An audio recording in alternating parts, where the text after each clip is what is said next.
ایک بار شادی کے بعد پہلی بار میکے آئی بیٹی جب واپس سسرال جانے لگی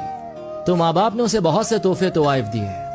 جس میں باپ نے بیٹی کو ایک اگربتی کا پیکٹ بھی دیا اور اس سے کہا کہ بیٹی تم جب بھی نماز پڑھو یا دعا کرو تو اس اگربتی کو ضرور جلا لینا۔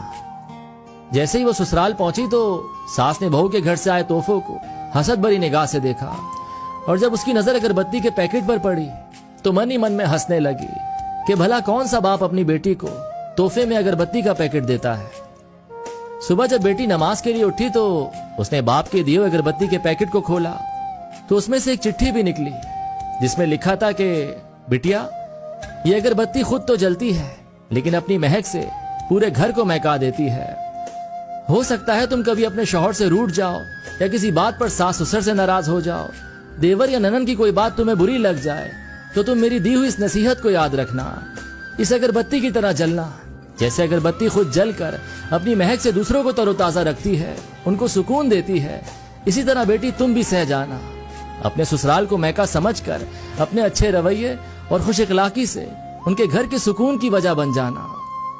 یہ پڑھ کر بیٹی پھوٹ پھوٹ کر رونے لگی تو اس کا شوہر اور ساس سسر بھی وہاں پہنچ گئے اور پوچھنے لگے کہ کیا ہوا، تو بہو نے وہ چٹھی اپنے شوہر کو دے دی۔ جب شوہر نے چٹھی کو پڑھا تو سب کی آنکھوں میں آنسو آ گئے۔ ساس نے اپنی بہو کو گلے سے لگا لیا اور اپنے بیٹے سے کہا کہ اس چٹھی کو فریم کرا لاؤ، یہ چٹھی کسی باپ کا اپنی بیٹی کو دیا ہوا